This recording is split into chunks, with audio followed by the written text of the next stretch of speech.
Good morning students. আশা করি তোমরা সবাই খুব ভালো আছো। কি ভালো আছো তো সবাই? আচ্ছা, আমি তোমাদের ভূগোল বিষয়ের শিক্ষক মানস স্যার। আমিও ভালো আছি। আমিও তোমাদের সামনে চলে এসেছি নতুন একটা অংশ নিয়ে আলোচনা করবার জন্য। ঠিক আছে, তার আগে আমরা পূর্বের দিনে আলোচনাতে কতটুকু আমি তোমাদের বলেছি এবং তোমরা সেগুলো কতটা নিজেরা ভালোভাবে বুঝতে পেরেছো বা জানতে পেরেছো, কতটা শিখতে পেরেছো, সেটা একটু যাচাই করে নিই। কি করব তো? তার মানে সবাইকে একটু কয়েকটা করে প্রশ্ন জিজ্ঞাসা করব, দেখি কারা কতটা ভালোভাবে নিজেদেরকে তৈরি করতে পেরেছে। প্রশ্নগুলো একটু আমি জিজ্ঞাসা করে নিই সবার কাছে, তারপরে বলবো কার কোথায় কতটা খামতি রয়েছে, আরও একটু তৈরি করতে হবে। ঠিক আছে? আচ্ছা, লাস্ট অংশে মানে গত ক্লাসে আমরা আলোচনা করেছিলাম তিনটে জলবায়ু সম্পর্কে আলোচনা করেছিলাম, তাই তো? এই তিনটে জলবায়ু এবং তার সাথে সাথে ছিল যে প্রেইরি তৃণভূমি, সেই প্রেইরি তৃণভূমি সম্পর্কে যাবতীয় তথ্য। কারণ এই প্রেইরি তৃণভূমি কিভাবে কোথায় গড়ে উঠেছে, কিভাবে এখানে কৃষিকাজ বা শিল্পাঞ্চল গড়ে উঠেছে, সেইগুলো আমরা বিস্তারিতভাবে জেনেছি এবং আলোচনা করেছি, তাই না? তাহলে সবাইকে একটু প্রশ্ন জিজ্ঞাসা করি, দেখি কে কতটা ভালোভাবে নিজেদেরকে তৈরি করতে পেরেছে। আচ্ছা, আমরা তো সবাই ভাত খাই, রুটি খাই। রুটি খাও কেউ কেউ?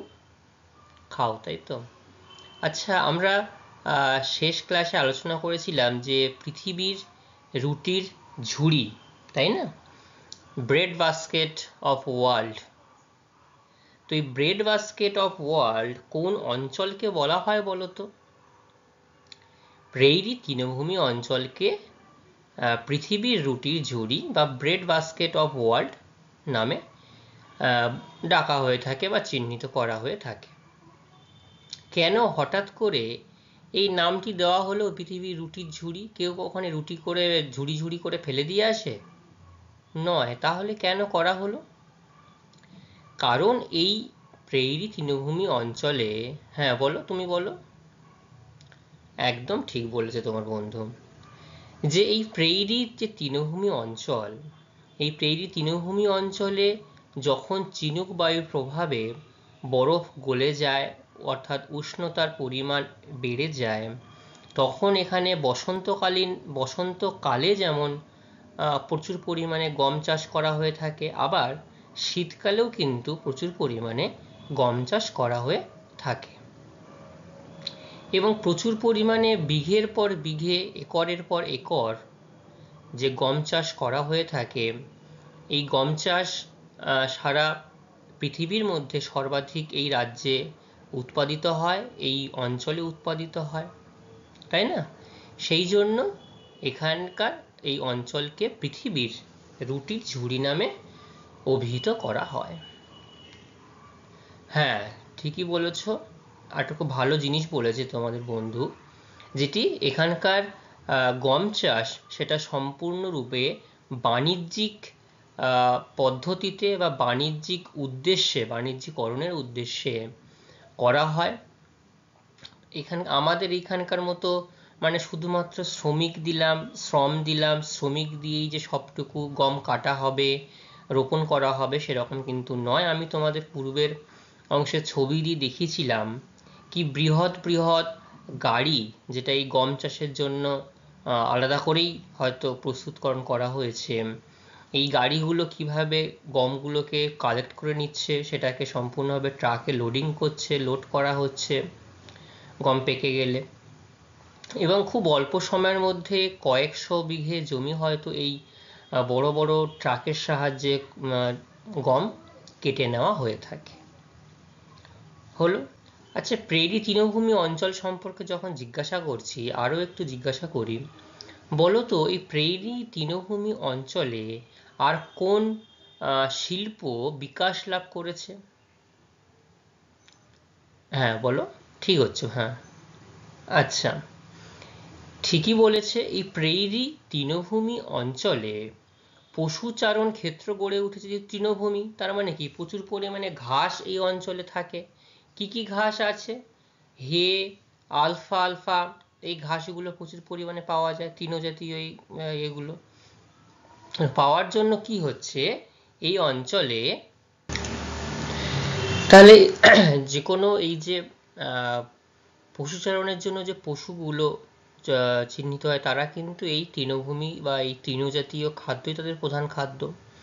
তো যখন এই তৃণজাতীয় খাদ্য তারা খেয়ে থাকে তখন এই পশুগুলোকে কেন্দ্র করেই দুগ্ধ শিল্প গড়ে উঠেছে, তাই তো? হ্যাঁ, ঠিক বলেছ। এই দুগ্ধ শিল্প এবং এদেরকে দুধগুলোকে সংরক্ষণ করার জন্য, মানে সংগ্রহ করে সংরক্ষিত করবার উদ্দেশ্যে এই তৃণভূমির পার্শ্ববর্তী বিভিন্ন অঞ্চলে অনেকগুলো কি হয়েছে স্টোর রুম বা কোল্ড স্টোরেজ যেগুলো বলা হয়, সেখানটায় কিন্তু হিমায়িত অর্থাৎ ফ্রিজে যেমন করে আমরা কোনো কিছু সংরক্ষণ করে রাখি 1 দিন 2 দিন বা 3 দিন ঠান্ডার মধ্যে, এখানেও সেগুলোকে সেইভাবে যথেষ্ট ভালোভাবে সংরক্ষণ করে রাখা হয় যাতে নষ্ট না হয়ে যায়, তাই তো? তাহলে প্রেইরি তৃণভূমি অঞ্চল সম্পর্কে আমরা যেটুকু জিজ্ঞাসা করলাম, কারোর কি আর কিছু বলার আছে?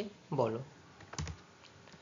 আচ্ছা, হ্যাঁ, এর সঙ্গে সঙ্গে আরেকটু বলো তো যে কোন রাজ্যে, কোথায় সব থেকে বেশি গম উৎপাদিত হয়?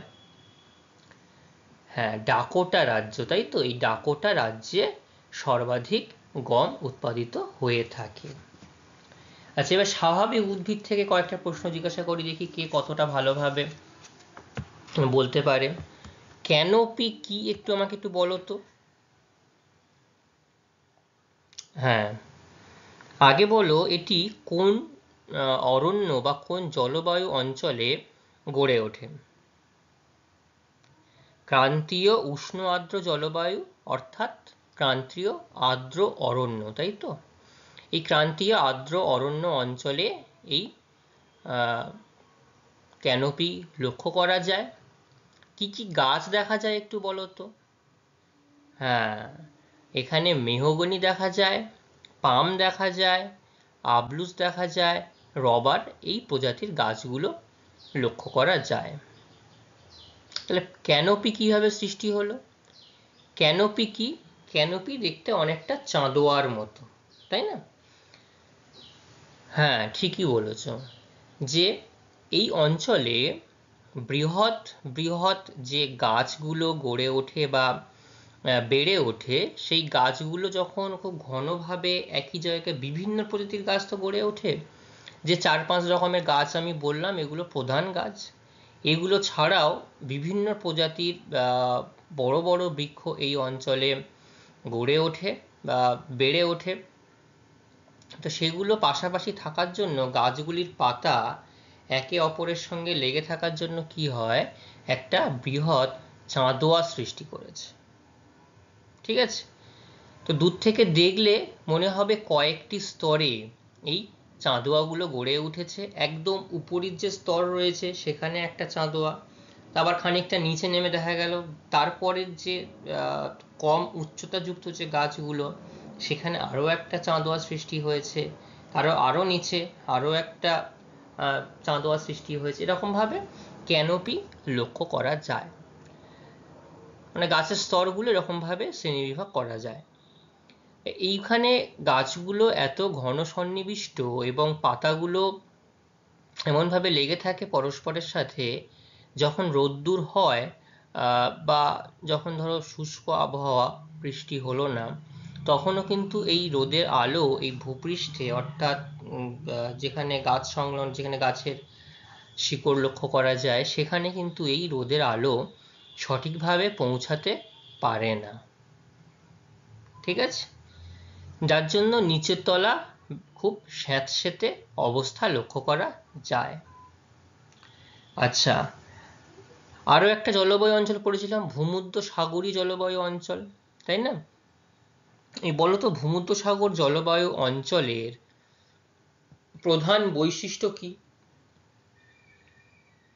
প্রধান বৈশিষ্ট্য হলো একদম ঠিক শুষ্ক গ্রীষ্মকাল আর আর্দ্র শীতকাল। তার মানে এখানে শীতকালে দক্ষিণ পশ্চিমা বায়ুর প্রভাবে শীতকালে বৃষ্টিপাত হয়, তাই তো? গ্রীষ্মকাল শুষ্ক অবস্থা লক্ষ্য করা যায়। আচ্ছা, এইখানে যে ফল দেখা যায়, কয়েকটি ফলের নাম একটু বলো তো, বা গাছের নাম। অলিভ, জলপাই, কর্ক, ওক, উইলো, কমলালেবু, এরকম প্রচুর ফল লক্ষ্য করা যায়, দেখা যায়। এবং এই ফলগুলোকে কেন্দ্র করে ফল প্রক্রিয়াকরণ শিল্পও কিন্তু এখানে গড়ে উঠেছে। আর এখানে বিখ্যাত চলচ্চিত্রের একটা শিল্প গড়ে উঠেছে, তার নাম কি বলতো? ক্যালিফোর্নিয়াতে গড়ে উঠেছে, তার নাম হচ্ছে হলিউড। ঠিক আছে?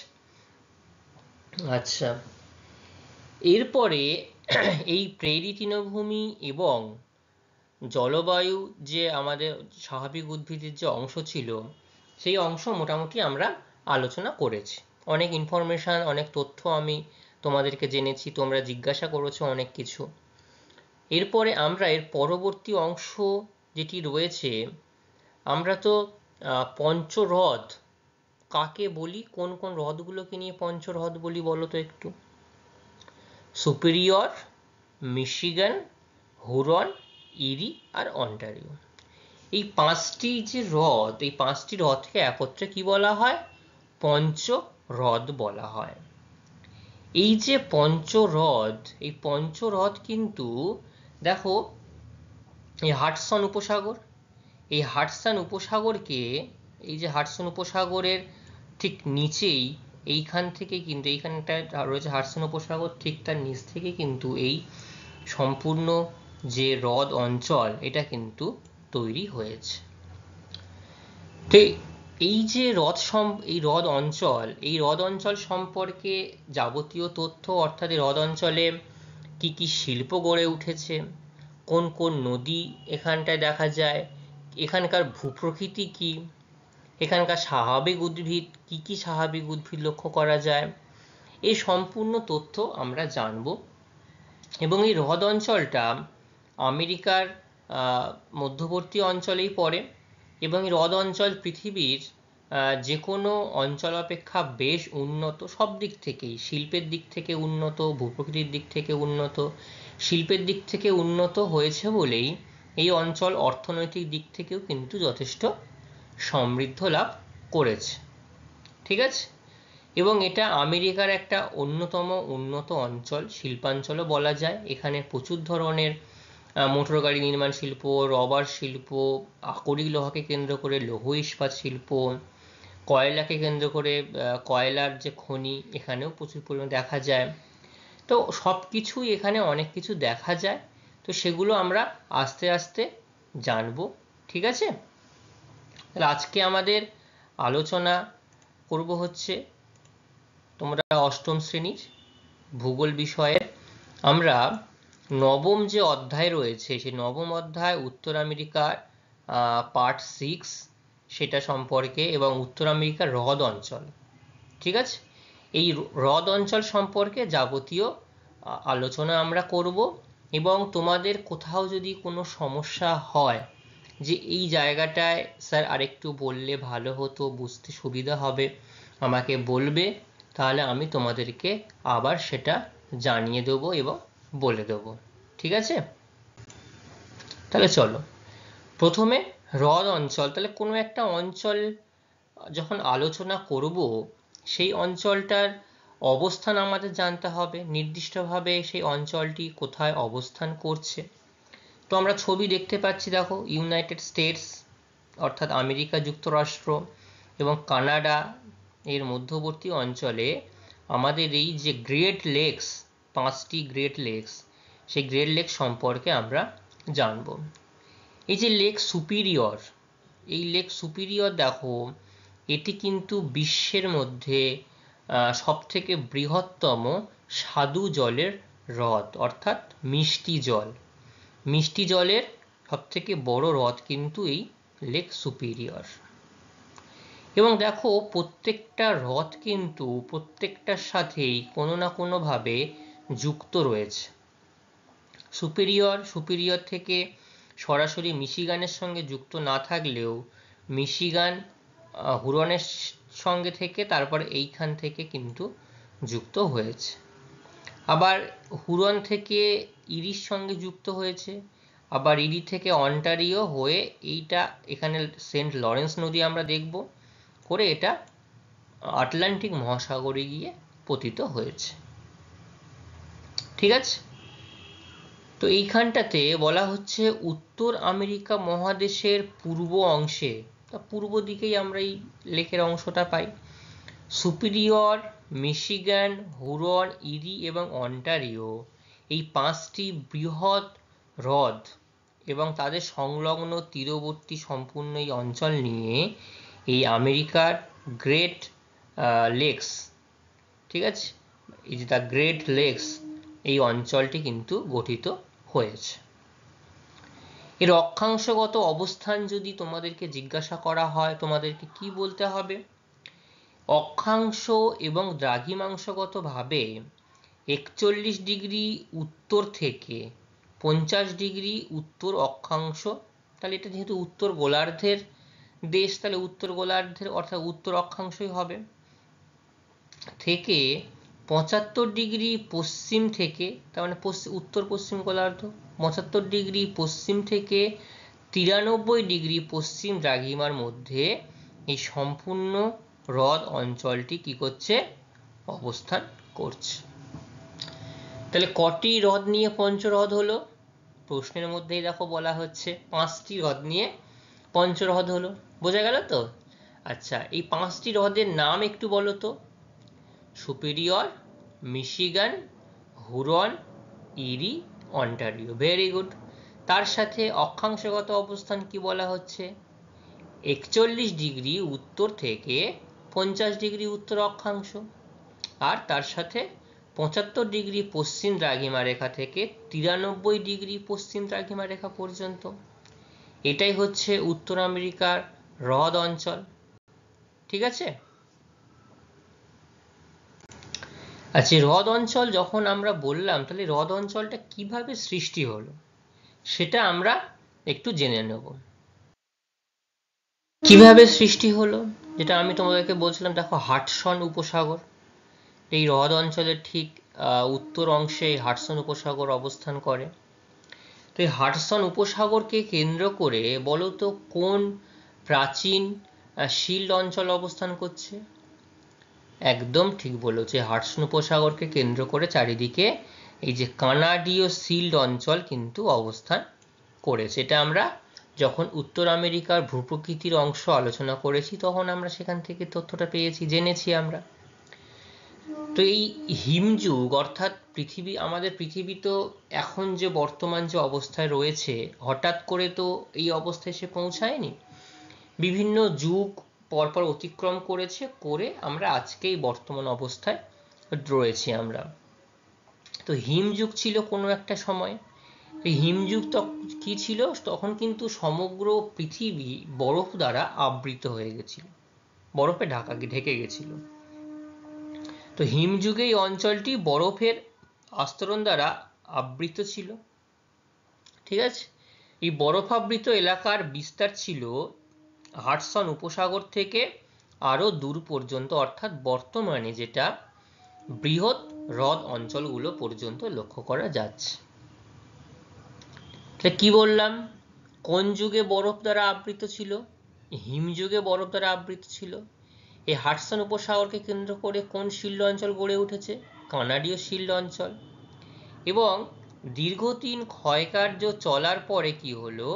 পরবর্তীকালে এই বরফাবৃত অঞ্চল অনেকগুলো অববাহিকায় পরিণত হয়ে গেছে। তাহলে যখন বরফগুলো জমেছিল তখন সেটা হিমবাহ রূপে জমেছিল। এইগুলো তো একটা ক্ষয়কার্য কাজ করেছে, ক্ষয়কার্য রূপে কাজ করতে করতে এখানে বিভিন্ন অববাহিকায় পরিণত হয়ে গেছিল, অববাহিকা লক্ষ্য করা গেছিল। এই মানে ক্ষয় হয়ে হয়ে একটা অববাহিকার নিচু অঞ্চল গড়ে উঠেছে।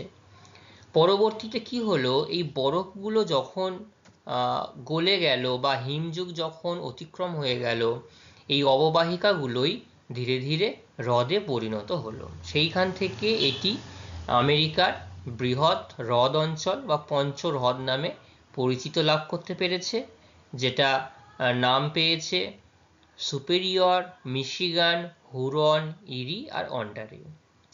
এবং সেই জন্যই কিন্তু এই সুপিরিয়র অঞ্চলে বা এই অঞ্চলে মিষ্টি জলের অবস্থান, অর্থাৎ মিষ্টি জল লক্ষ্য করা গেছে। ঠিক আছে, তাহলে হ্রদ কিভাবে সৃষ্টি হয়েছে বুঝতে পারলে সবাই? আচ্ছা, এই হ্রদ অঞ্চলের ভূপ্রকৃতি এবং নদ নদী কোথায় কিভাবে লক্ষ্য করা যায় আমরা একটু দেখি। দেখো, তার আগে ছবিটা একটু দেখাই। এই যে হ্রদ অঞ্চলকে কেন্দ্র করে কিন্তু একটা বড় পরিবহন ব্যবস্থা এবং সবথেকে উল্লেখযোগ্য পরিবহন ব্যবস্থা কিন্তু এদের এই অঞ্চলে গড়ে উঠেছে। দেখতে পাচ্ছ এইখান থেকে ডুলুথ থেকে শুরু করে সল্ট সেট মেরি, তারপরে এদিকে শিকাগো, আবার হুরন থেকে এসে এদিকে ওহিও, ওটাওয়া, এসে সেন্ট লরেন্স, এই দেখো সেন্ট লরেন্স রিভার, ঠিক আছে, এবং অনেকগুলো অঞ্চল অতিক্রম করে এদিকে নিউফাউন্ডল্যান্ড, এদিকে নোভা স্কটিয়া, এডওয়ার্ড আইল্যান্ড করে এইভাবে আটলান্টিক মহাসাগরে গিয়ে মিশে গেছে। এইভাবে নৌ চলাচল করা যায়। এবং দেখো এইখানটাতে খুব একটা ভালো জিনিস যেটা দেখিয়েছে, ডুলুথ। এই যে ডুলুথ থেকে শুরু হচ্ছে, ডুলুথ যখন কোনো নৌ বা যদি পণ্যবাহী জাহাজ যদি চলে, সেটা কিভাবে যাচ্ছে দেখো, এখান থেকে লেক সুপিরিয়র, গভীরতা অনেকটাই, কোনো অসুবিধা এখানে লক্ষ্য করা যাচ্ছে না। এবং ঠিক এখান থেকে যখন সুপিরিয়র থেকে যখন মিশিগানের দিকে আসছে, এই যে মিশিগানের দিকে আসছে, এটা মিশিগান, ঠিক আছে, এখানটায় দেখো কি হচ্ছে, মিশিগান আর হুরন, এই মিশিগান আর হুরনে অর্থাৎ এই যে জায়গাটা যেখানটাতে মিশে যাচ্ছে, ঠিক আছে, এই মিশিগান হুরনে কি হচ্ছে দেখো, এখান থেকে এদের উচ্চতা সমুদ্র লেভেল থেকে কিন্তু আরও একটু নিচের দিকে নেমে যাচ্ছে। তার মানে 600 ফুট ছিল, এটা চলে গেল 579-এ। দেখো এই যে উচ্চতাটা একটু হলো নিচের দিকে নেমে গেছে। এবং এখানটাতে কি বলবো, যেটা পানামা ক্যানেলে যেমন আছে, উচ্চতাটাকে একই করবার জন্য সেখানে বিশেষ প্রযুক্তির সাহায্য নেওয়া হয়েছে। তারপর সেটি আবার অতিক্রম করলো, এতটা পথ অতিক্রম করে আবার নিচু হয়েছে, আবার এখানে প্রযুক্তির সাহায্য নেওয়া হয়েছে, এবার অন্টারিওর কাছে এসে গেছে, এখানটাতে আবার নিচের দিকে নেমে গেছে, তারপর এখান থেকে এই আরও দেখো ধাপ হয়ে হয়ে এটা চলে গেছে আটলান্টিক মহাসাগরের দিকে। ঠিক আছে, তো এই অঞ্চলের বেশিরভাগ অংশের ভূমি কি বলা হচ্ছে সমতল হলেও বেশ কিছু অংশ কিন্তু তরঙ্গায়িত, অর্থাৎ তরঙ্গ আকারে অবস্থান করছে। ঠিক আছে, 5টি বৃহৎ হ্রদ প্রায় কাছাকাছি অঞ্চলে অবস্থান করছে। ঠিক আছে, 5টি হ্রদ, যে 5টি হ্রদ আমরা এতক্ষণ বারবার আলোচনা করছি, বারবার যার নাম বলছি, কোন 5টি হ্রদ আবার বলো দেখি সবাই মিলে একবার। সুপিরিয়র, মিশিগান, হুরন, ইরি, অন্টারিও। এদের মধ্যে আয়তনে সুপিরিয়র পৃথিবীর দ্বিতীয় বৃহত্তম হ্রদ। তাহলে এখান থেকে একটা আমরা প্রশ্ন পেলাম যে সুপিরিয়র পৃথিবীর দ্বিতীয় বৃহত্তম হ্রদ, যদি পৃথিবীর দ্বিতীয় বৃহত্তম হ্রদের নাম বলা হয় তাহলে সুপিরিয়র বলবো। আবার পৃথিবীর বৃহত্তম স্বাদু জলের হ্রদ কিন্তু এই সুপিরিয়র। সুপিরিয়র থেকে আমরা দুটো শর্ট প্রশ্ন পেলাম এখান থেকে। এই অঞ্চলেই Saint Lawrence, Mississippi, Missouri, Ohio হলো উল্লেখযোগ্য নদী। সেন্ট লরেন্স নদী আমরা এখানটায় দেখতে পাচ্ছি, সেন্ট লরেন্স নদী। আর এখানে দেখো মিসিসিপি নদী, এই যে মিসিসিপি মিসৌরি, যেটা মিসৌরি একটা উপনদী, মিসিসিপি নদীর প্রধান নদীর সাথে মিলিত হয়ে নাম হয়েছে কি মিসিসিপি মিসৌরি। আর একটি নদী যার নাম হচ্ছে ওহিও রিভার। ওহিও রিভার কিভাবে গেছে, এই যে এরকম ভাবে ওহিও রিভার এই যে চলে গেছে। ঠিক আছে, এই হচ্ছে ওহিও রিভার, লক্ষ্য হয় পেনসিলভেনিয়া থেকে এখান থেকে এসে এই মিসিসিপি নদীতে এসে আবার মিশে গেছে। এদের মধ্যে সেন্ট লরেন্স নদীটি 5টি হ্রদকে যুক্ত করেছে। এই যে সেন্ট লরেন্স নদী 5টি হ্রদকে বিভিন্নভাবে যুক্ত করেছে। এই নদীর ওপরেই ইরি এবং অন্টারিও হ্রদ, ইরি আর অন্টারিও হ্রদটা কোথায় রয়েছে, শেষ দুটি হ্রদ, এই হচ্ছে ইরি আর এই হচ্ছে অন্টারিও। এই ইরি এবং অন্টারিও হ্রদের মাঝখানে এখানটাতে আমরা নায়াগ্রা জলপ্রপাত সৃষ্টি হয়েছে। এবং আমরা আলোচনা করেছিলাম এই নায়াগ্রা জলপ্রপাত কোন নদীর গতিপথে সৃষ্টি হয়েছে। নায়াগ্রা জলপ্রপাত সেন্ট লরেন্স নদীর গতিপথে সৃষ্টি হয়েছে। এবং আজকে আরও একটি তথ্য আমরা জানতে পারলাম, সেটা কি, এটি যে দুটি হ্রদ, কোন দুটি হ্রদ, ইরি এবং অন্টারিও, মনে রাখবে শেষ দুটি হ্রদের নাম। 5টি হ্রদের নাম পরপর যদি তোমরা সিরিয়ালি মনে রাখতে পারো, সুপিরিয়র, মিশিগান, হুরন, ইরি, অন্টারিও, শেষ দুটি হ্রদ যদি মনে রাখো ইরি এবং অন্টারিও। এই ইরি এবং অন্টারিও হ্রদের মাঝেই পৃথিবী বিখ্যাত যে জলপ্রপাত অর্থাৎ নায়াগ্রা জলপ্রপাত, এটা কিন্তু এই অঞ্চলে গড়ে উঠেছে। ঠিক আছে, তাহলে এই অঞ্চলের ভূপ্রকৃতি এবং নদ নদী তোমরা বুঝতে পারলে। যেহেতু আলাদা করে ভূপ্রকৃতি তো আমরা এখানে ব্যাপক কিছু নয়, আমরা যেহেতু উত্তর আমেরিকা মহাদেশ সমগ্র ভূপ্রকৃতি আলোচনা করেছি, তো তার সঙ্গে স্বাভাবিকভাবে মিলে যাবে।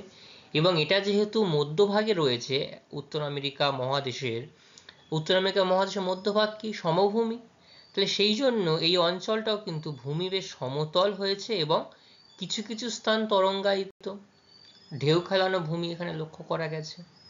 ঠিক আছে, এইবার আমরা আলোচনা করব এই অঞ্চলের জলবায়ু এবং স্বাভাবিক উদ্ভিদ সম্পর্কে। তো জলবায়ু আমরা পড়েছি ইতিমধ্যে, উত্তর আমেরিকা মহাদেশে জলবায়ু, বিভিন্ন জলবায়ু অঞ্চল, 7টি জলবায়ু এবং তার সঙ্গে 7টি স্বাভাবিক অঞ্চল দেখেছি, তাই তো।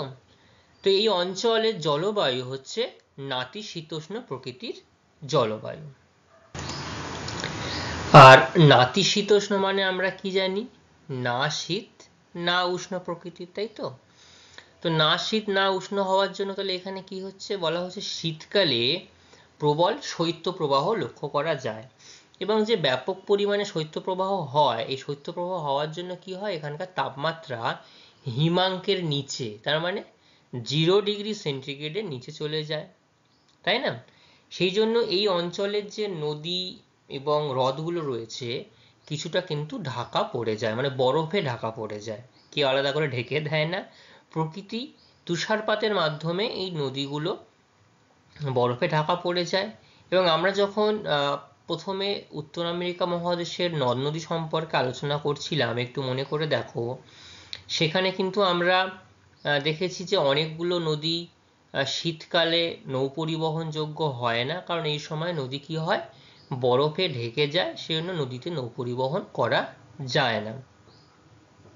তবে গ্রীষ্মকাল, এখানকার গ্রীষ্মকাল বেশ মনোরম, অর্থাৎ আমাদের এই অঞ্চলের মতো নয় যে গ্রীষ্মকাল মানে প্রচণ্ড পরিমাণে ঘাম হবে, ঘর্মাক্ত একটা অসহ্য পরিবেশ লক্ষ্য করা যায়, ঠিক তেমনটা নয়। এখানে তাপমাত্রা থাকে 16°C। কত বললাম, 16°C এখানকার গ্রীষ্মকালীন তাপমাত্রা।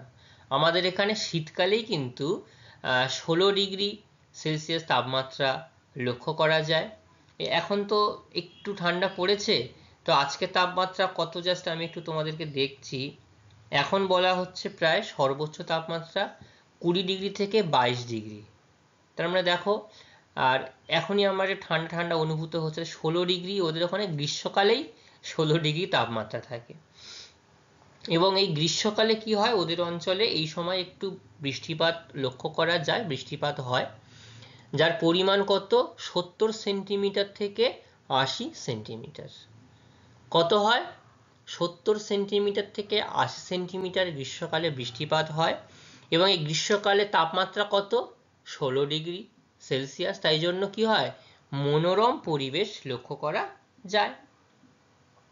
যেহেতু মনোরম পরিবেশ লক্ষ্য করা যায়, তাই জন্য এখানটায় বেশিরভাগ জায়গায় কি কি ধরনের গাছ গড়ে উঠেছে, ওক গাছ, এইটা হচ্ছে ওক, ঠিক আছে, ওক, এলম, এইটা হচ্ছে এলম গাছ, বীজটা আমি দেখাতে পারিনি, ম্যাপেল, এইটা হচ্ছে ম্যাপেল গাছ, যেটা ম্যাপেল গাছটা আমি তোমাদের যখন স্বাভাবিক উদ্ভিদ আলোচনা করেছিলাম, বৃহৎ গাছ দেখিয়েছিলাম, আজকে একটু পাতাটা দেখালাম, তোমাদের বলছিলাম যে ম্যাপেল গাছের ম্যাপেল দেশ বলা হয় যেটা কানাডার পতাকা কিন্তু ম্যাপেল গাছের দিয়েই পাতার মতোই। তারপর হচ্ছে পপলার আর হচ্ছে চেস্টনাট, এইটা হচ্ছে চেস্টনাট গাছ। এই চেস্টনাট গাছে এইরকম ফল, দেখো এরকম ফল দেখতে পাওয়া যায়। ঠিক আছে, তাহলে এই জলবায়ু মনোরম পরিবেশের জন্য এখানে এই ধরনের স্বাভাবিক উদ্ভিদ সৃষ্টি হয়েছে। তাহলে বোঝা গেল জলবায়ু এবং স্বাভাবিক উদ্ভিদ, কারণ জলবায়ুকে কেন্দ্র করেই, জলবায়ু ঠিক যেমন হবে তার উপরে নির্ভর করেই কিন্তু স্বাভাবিক উদ্ভিদগুলো গড়ে ওঠে বা সৃষ্টি হতে দেখা যায়। ঠিক আছে, এইবার আমরা এই হ্রদ অঞ্চলের খনিজ সম্পদ ও শিল্প সম্পর্কে জানব। এই হ্রদ অঞ্চল শুধুমাত্র যে প্রাকৃতিক দিক থেকেই উন্নতি লাভ করতে পেরেছে এমনটা নয়, এই হ্রদ অঞ্চল কিন্তু খনিজ দিক থেকেও ব্যাপক পরিমাণে অন্যান্য অঞ্চল থেকে উন্নত। সেই জন্যই এই অঞ্চল কিন্তু অন্যান্য অঞ্চল অপেক্ষা বেশ সমৃদ্ধ নাম। এখানে শুধু প্রাকৃতিক দৃশ্য নয়, শুধু হ্রদ নয়, সবকিছুই কিন্তু এখানে যেটা অর্থনৈতিক উন্নত হওয়ার জন্য প্রয়োজন, যেগুলো সবকিছুই কিন্তু এখানে প্রকৃতি মজুত করে দিয়েছে। ঠিক আছে, তো এখানে কি কি খনিজ পাওয়া যায়? এখানে কয়লা পাওয়া যায়, ঠিক আছে, আকরিক লোহা, খনিজ তেল, চুনাপাথর, ম্যাঙ্গানিজ, দস্তা। দেখো একটা বৃহৎ শিল্পাঞ্চল বা শিল্প গড়ে তুলতে গেলে এই প্রাথমিকভাবে এই খনিজগুলো কিন্তু দরকার পড়লে সেই অঞ্চল অর্থনৈতিক দিক থেকে সমৃদ্ধ হতেই হবে। এটাও সেক্ষেত্রে হয়েছে, অর্থনৈতিক থেকে যথেষ্ট উন্নতি লাভ করতে পেরেছে। এছাড়াও খনিজ লবণ, জিপসামও পাওয়া যায়, যা এই অঞ্চলকে শিল্পে উন্নতি করতে যথেষ্ট সহায়ক হয়েছে।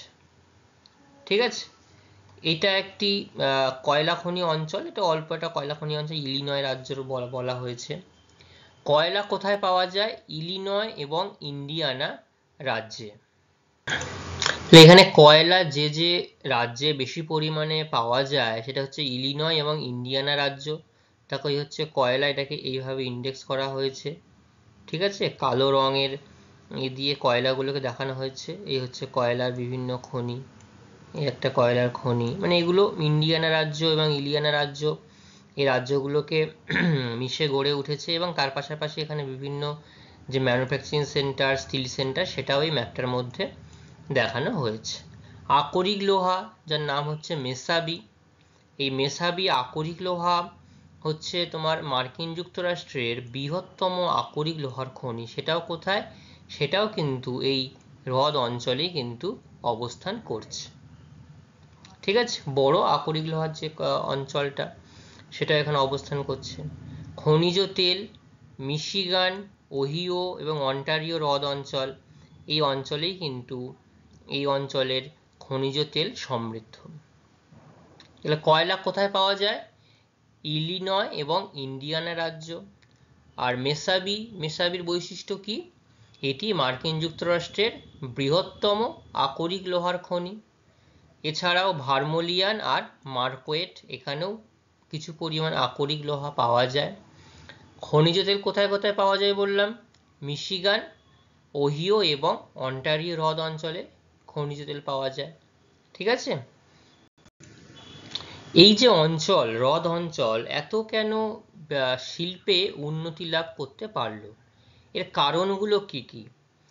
তো এই হ্রদ অঞ্চল উন্নতি লাভ করবার জন্য প্রধানত 7টি কারণ বিশেষভাবে উল্লেখযোগ্য। ঠিক আছে, পরপর আমি কারণগুলো বলছি, একটু শোনো তোমরা। সেটা হচ্ছে 1 নম্বর হচ্ছে খনিজ সম্পদের সহজলভ্যতা। তাহলে এখানে কি কি খনিজ সম্পদ পাওয়া যায় আমরা পড়লাম। কয়লা পাওয়া যায়, আকরিক লোহা পাওয়া যায়, খনিজ লবণ পাওয়া যায়, চুনা পাথর পাওয়া যায়, জিপসাম পাওয়া যাচ্ছে। তাহলে এই খনিজ পদার্থগুলো পাওয়ার জন্য এখানে কিন্তু খনিজ সম্পদ যথেষ্ট বেশি পরিমাণে পাচ্ছি, লক্ষ্য করতে পারছি সেগুলো। ঠিক আছে, তাহলে যে কোনো অঞ্চল শিল্পে উন্নতি লাভ করতে গেলে যদি প্রাথমিক যে খনিজ অঞ্চল যদি কাঁচা মাল হিসাবে অন্য জায়গা থেকে আমদানি না করে নির্দিষ্ট ওই অঞ্চলেই যদি ওখান থেকেই যদি আহরণ করা যায়, তাহলে সেই অঞ্চল অর্থনৈতিক থেকে যথেষ্ট উন্নতি লাভ করতে পারবে। যেমন আমাদের পশ্চিমবঙ্গ, যেমন রানীগঞ্জ কয়লা খনিকে কেন্দ্র করে ওখানে বৃহৎ বড় বড় শিল্প গড়ে উঠেছে, দুর্গাপুর, আসানসোলে স্টিল অঞ্চল, স্টিল শিল্প, তাপবিদ্যুৎ কেন্দ্র এরকম প্রচুর পরিমাণে। এছাড়াও যে ঝাড়খণ্ডের ছোটনাগপুর মালভূমি, সেটাকে কি বলা হয় বলতো? ভারতবর্ষের খনিজ ভাণ্ডার বলা হয়, তাই না?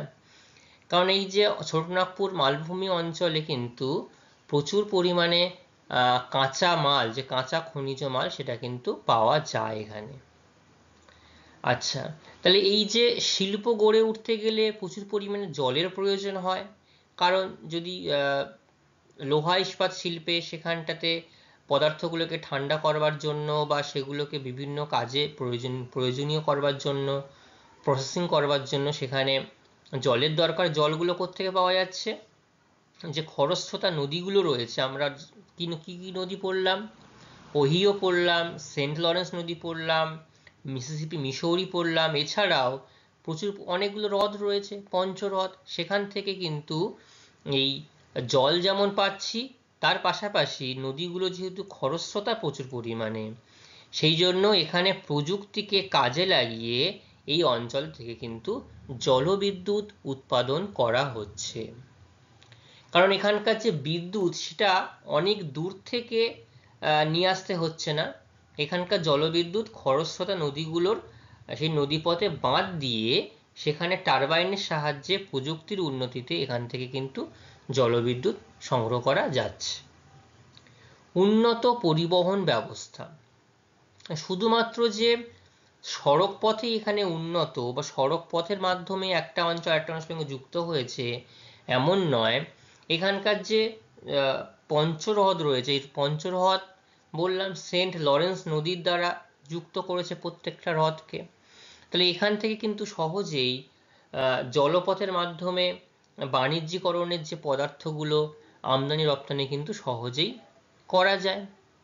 তাহলে কি কি পয়েন্ট আমরা এতক্ষণ আলোচনা করলাম? একটা হচ্ছে খনিজ সম্পদের সহজলভ্যতা, অর্থাৎ কাঁচামাল যেটা আমরা বলি।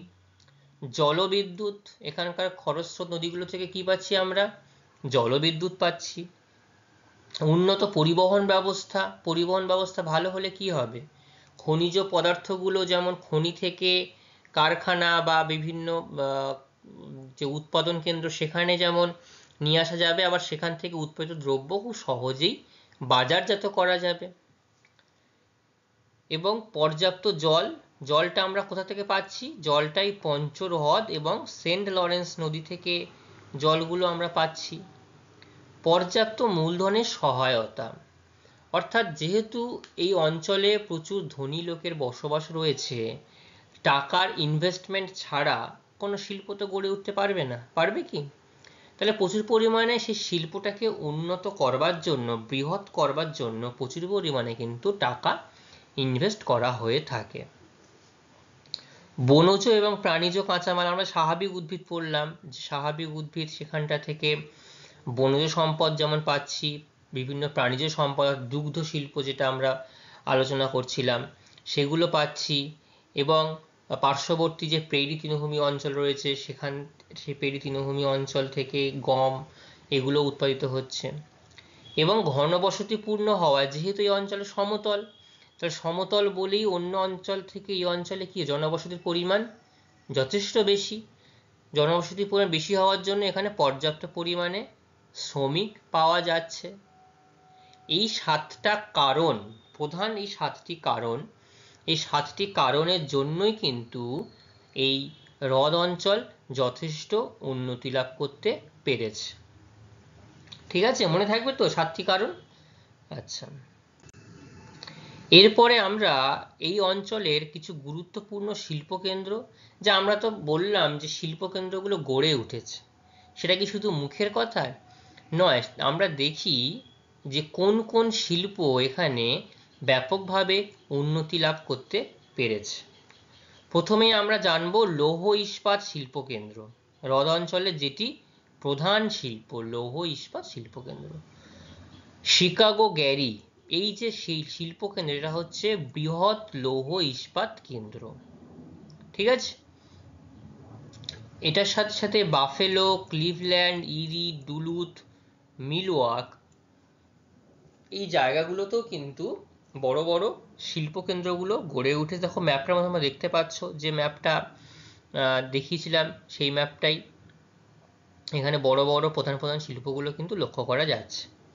ইঞ্জিনিয়ারিং শিল্প, ডেট্রয়েট, যেটা হচ্ছে পৃথিবীর বা বৃহৎ মোটর গাড়ি নির্মাণ কেন্দ্র এই আমেরিকার, ডেট্রয়েট। এই জায়গাগুলোর নাম কিন্তু খুব ভালোভাবে মনে রাখতে হবে।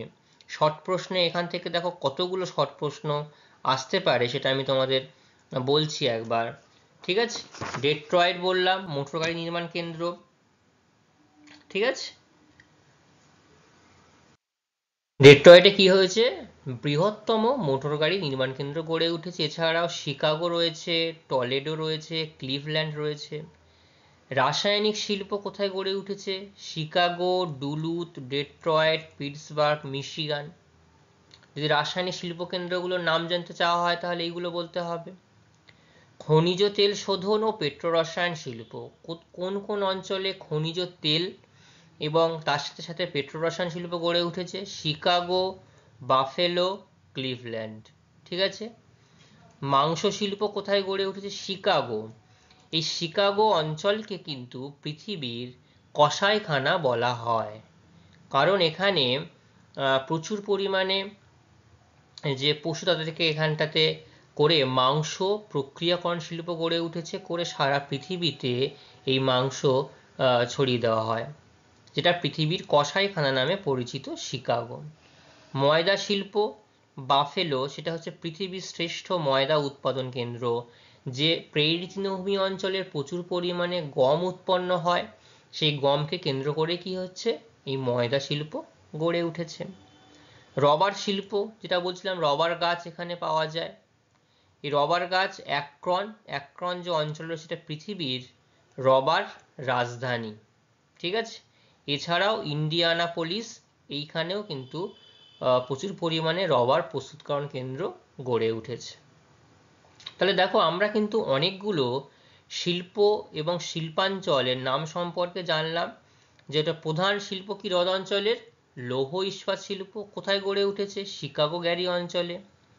ইঞ্জিনিয়ারিং শিল্প যেটা মোটর গাড়ি, কোথায়, ডেট্রয়েট। এছাড়া রাসায়নিক শিল্প, খনিজ তেল শিল্প, মাংস শিল্প, পৃথিবীর কসাইখানা কোথায় বলা হচ্ছে, শিকাগো। ময়দা শিল্প, বাফেলো। রবার শিল্প, অ্যাক্রন, যেটা পৃথিবীর রবার রাজধানী বলা হচ্ছে। তাহলে বোঝা গেল তো, এখান থেকে তোমাদের যে গুরুত্বপূর্ণ শর্ট প্রশ্নগুলো আসতে পারে, এখান থেকে কিন্তু তোমাদের সেগুলো মনে রাখতে হবে, ঠিক আছে। আচ্ছা, আমরা এতক্ষণে যা আলোচনা করলাম এই হ্রদ অঞ্চল সম্পর্কে এবং হ্রদ অঞ্চলের শিল্প উন্নতির কারণ, সবটুকুই তোমাদের সামনে আলোচনা করলাম। আলোচনা করতে করতে অনেক শর্ট প্রশ্ন আমরা ইতিমধ্যে আলোচনা করেছি, তাও গুরুত্বপূর্ণ কিছু প্রশ্ন, এই প্রশ্নগুলো আমি তোমাদের জন্য এখানে লিখেছি। এই প্রশ্নগুলোকে তোমরা সামনে রেখে নির্দিষ্টভাবে উত্তর তৈরি করবে। আমি পরের দিন কিন্তু এখান থেকে তোমাদেরকে প্রশ্ন জিজ্ঞাসা করব, ঠিক আছে। ভালো ভালো প্রশ্ন এখানটায় তোমাদের জন্য দেওয়া হয়েছে। এই প্রশ্নগুলো তোমরা নিজেরা একটু পড়লে নিজেদের জন্য খুব ভালোভাবে প্রস্তুতি নিতে অসুবিধা হবে না। তাহলে আজকের আমাদের আলোচনা এই পর্যন্তই থাকবে, ঠিক আছে। পরবর্তী দিনে আবার নতুন কোনো অংশ নিয়ে আমরা আলোচনা শুরু করব। সবাইকে ধন্যবাদ, ভালো থাকবে।